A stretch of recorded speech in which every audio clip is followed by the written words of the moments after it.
Well, the guy that was going to test it,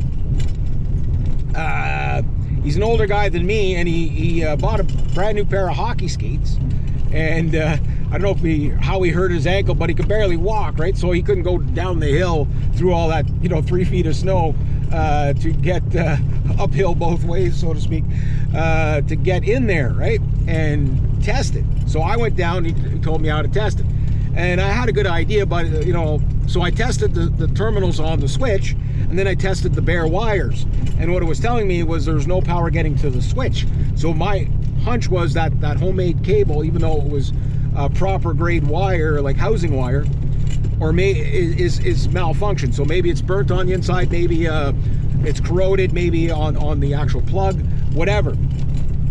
I'm not touching it that far because you get it wrong, you burn somebody's house down, right? So I'm not going to do that. But what concerns me most is that the breaker didn't kick. So if this burnt and the breaker didn't kick, then and it's a really old breaker panel too, so it's like there's a whole can of worms that can happen here, right? But I'm not saying it's the breaker is too old or whatever, but it's a possibility. So I tested it and I had no power. So they had to wait for somebody better, and the other guy that came along that knows plumbing better said no, there was power, I think is what she said, but I don't know that for sure. I'm like, okay, well, if there was power, then it's something else, right? But I'm thinking it was the cord, but there's a reason why that, if that cord is shorted out, there's a reason for it. You know what I mean? Something's malfunctioning. So maybe the breaker's not working right. So maybe they have to replace the breaker, the pump, the switch, you know what I mean? And that whole thing, right? Because one problem can lead to another. If you had a faulty cable that shorts out all the time, that could be a problem. If the diaphragm in the pump is worn out, well, like a switch is easy to fix, but the pump, you can't fix the pump. You have to just replace. Well, plumbing is just replace everything, is pretty much the way it works, right? There's very few things that you rebuild. It's just replace it. You used to be able to rebuild the switches, but now it's just replace it, right? So I have to go in here, see how that roof is doing, and more importantly, check. Oh yeah, the roof's not too bad. The roof's not too bad. I go check to see if the roof's leaking, which probably is.